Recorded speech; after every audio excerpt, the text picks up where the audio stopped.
and let's get into the Bitcoin analysis of today, which we're going to start off with tether dominance, actually, simply because I just think it's a more obvious chart. And we have hit our target from last week down to the top side of this blue box territory. We got our first bounce off that region. And short term, it actually might bounce a little bit more. Wouldn't mind a move to like 395 or even 4% right here. But ultimately, I am looking for this one to come lower as we do continue to play out the bearish divergence from the weekly that was confirmed multiple weeks ago. Of course, again, there will be bounces along the way, probably even short term, I would imagine as well. But you can see that long term on the weekly schedule right here. The weekly RSI has been finding its tops on the RSI and also price action within this zone between about 68 and 73 or so, kind of like the lower end of the bullish control zone, and right there in the meat of it as well, like the meat of it, the middle of it is what I mean to say. So I do look at this as very, very likely to come down further over time.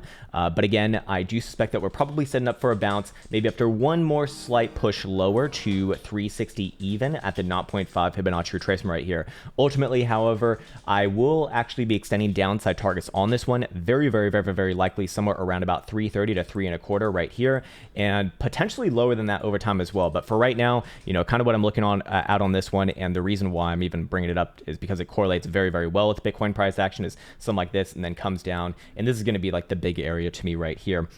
But until then, Bitcoin probably more or less range bound on the higher term timeframes, and the short term timeframes we will very likely see trends. But again, I actually do want to pull up a different chart here to get a bit of a bias on direction again for Bitcoin. So we're spending our time looking at other things besides Bitcoin in order to get a bit of a bias on Bitcoin, but that's mostly because Bitcoin on pretty much all time frames is the same analysis that we've been looking at for the past like 72 hours here. So here we have Ethereum, and you can see that Ethereum actually closed the week above that last major status set that we did see to the downside in early January, closing on new highs on the rally as well. Not necessarily a bad thing, as you might imagine. And we also see that the weekly jewel, it is now having consistent DMI support for the last 3 weeks consistently here. So ultimately, the reason why I'm bringing up Ethereum is because while Bitcoin does have a potential downside risk here, which we'll go over soon enough, which if hit, I would get extremely bearish on this one. Ethereum does not necessarily have the same thing, and I want to and usually I want to see confluence between the two setups if it is going to be like a legitimate risk, or increase the probabilities of that risk happening. And in this case, what I'm referencing is that the weekly RSI does not have a chance to make hidden bearish divergence here because we don't have a lower high anymore. We don't have a lower high anymore.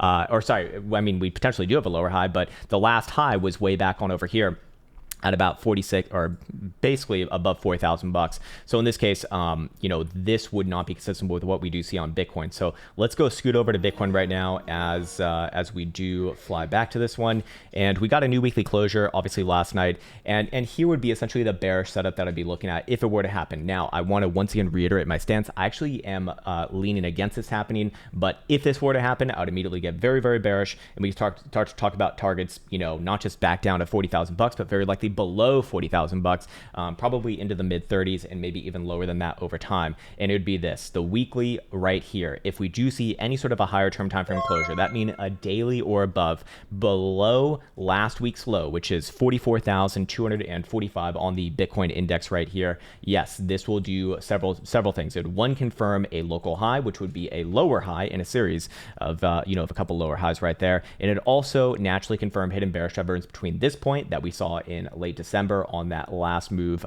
from about the $50,000 territory to the $30,000 or $33,000 lows, and this high right here, presumably. Now, again, the reason why I'm leaning against this, amongst many other things that we just looked at, would be the Ethereum chart is not showing the same sort of setup. It's not possible right now to have that same sort of hidden bearish divergence. So if it really were going to be a major threat of playing out, I'd expect to see the same thing right there. We don't see that. And also kind of putting the puzzle piece together alongside tether dominance, I am looking at continuation of overall downtrend there after maybe a short-term bounce, maybe later this week, early next week, something like that. Until then, Bitcoin right here on the short-term timeframes is more or less the same shit that we've been looking at. And I would be expecting, a bit more sideways today into US Open as we do see full hour BBWP come down to single-digit percentiles that we said was very, very likely yesterday, which was also kind of playing to the analysis like, hey, it's probably just going to be a range of which we got to test the top side of the range, we got to test the bottom side of the range.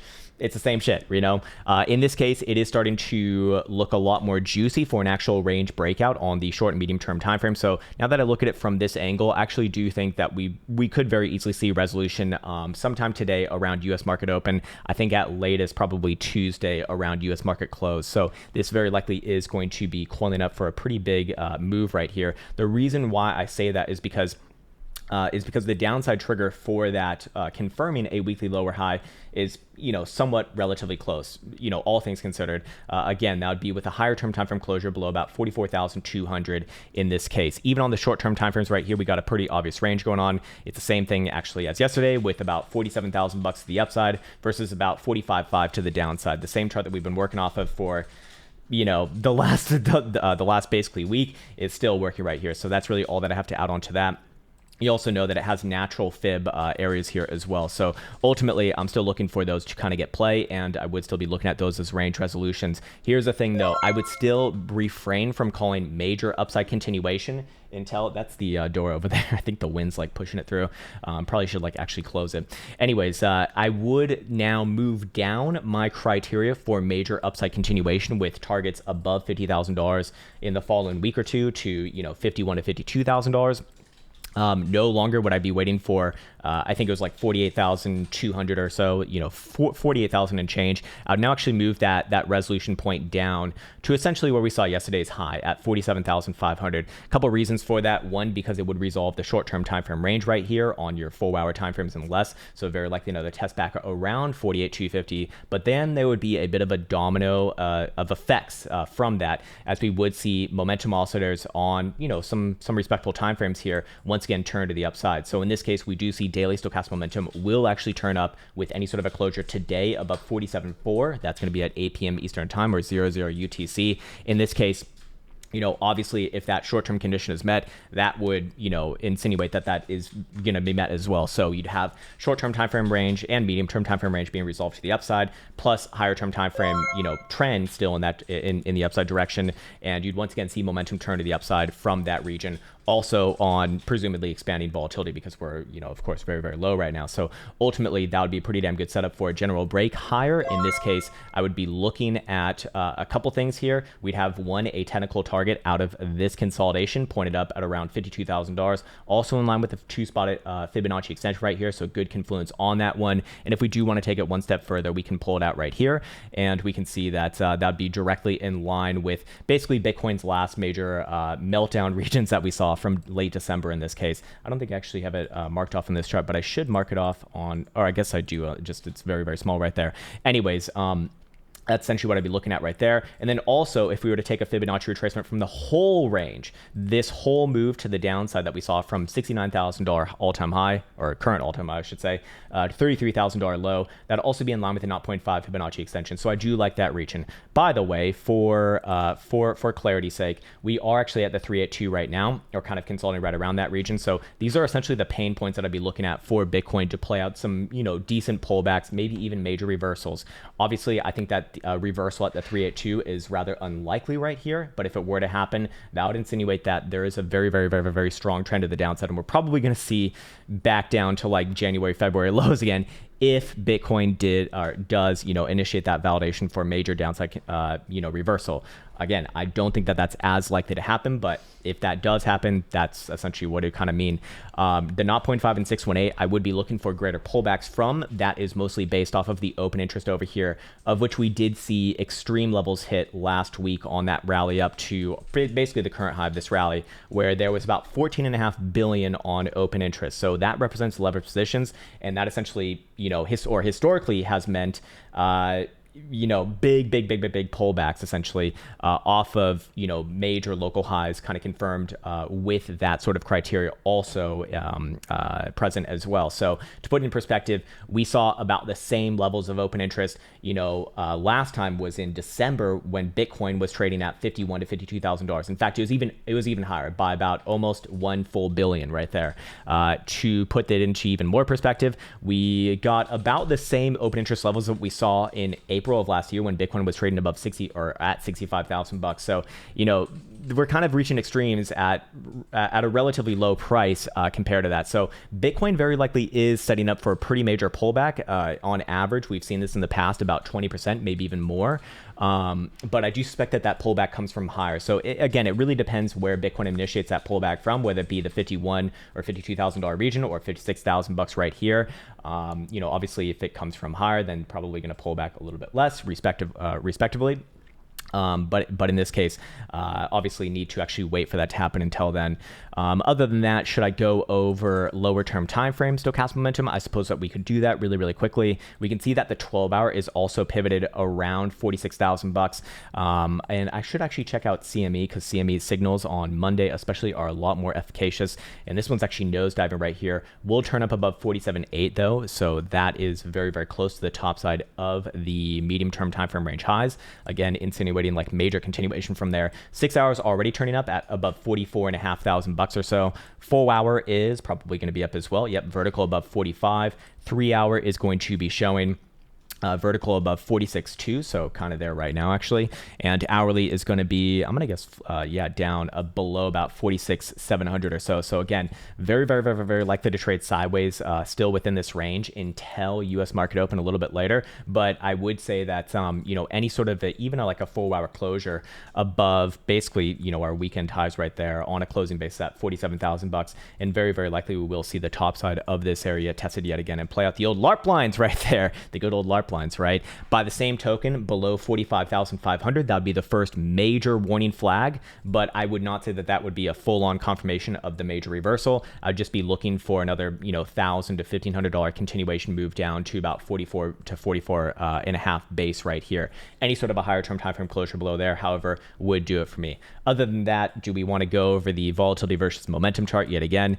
I don't think that we necessarily need to, but I suppose that it is actually relevant right here because we do have another day until the next 5-day closure, so we might as well go over this because it'll be very, very relevant tomorrow. But basically, one of the major reasons why I'm biased towards further upside continuation is due to this chart right here, among a few other things as well, like the weekly 21 and several of the other things that we referenced yesterday. But basically 5-day BBWP measuring volatility, getting down into these teen-digit percentiles for the last few years, and again we can even extend that further back than that, but it's just easier to see right here, has produced a very similar move that we can see on the chart, which we've measured out, and this has produced on average about a 45% move to the upside or the downside from that expansion point. So the expansion point is basically that first sort of tick to the that first sort of tick with a positive slope on 5-day BBWP, especially when it gets above the moving average as well.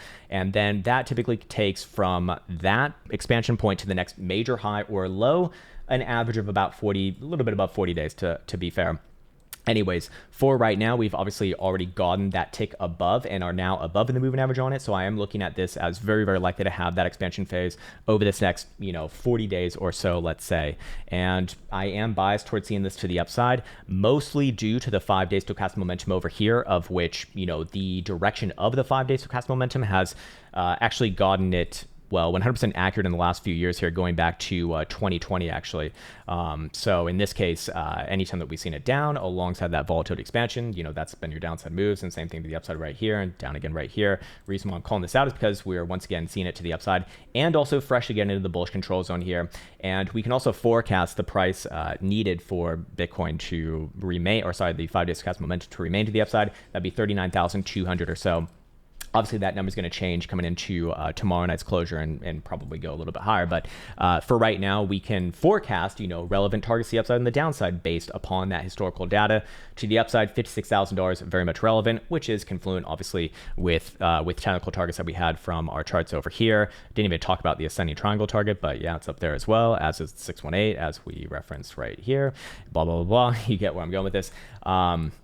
Into the downside, because it's still very much relevant to be aware of. 23 to 24,000 bucks, kind of where I'd be looking for. But again, not in any way, shape, or form anything that I am genuinely concerned with until at minimum Bitcoin closes below last week's low. Until then, I think that we're probably looking at a little bit of sideways and probably a little bit of upside.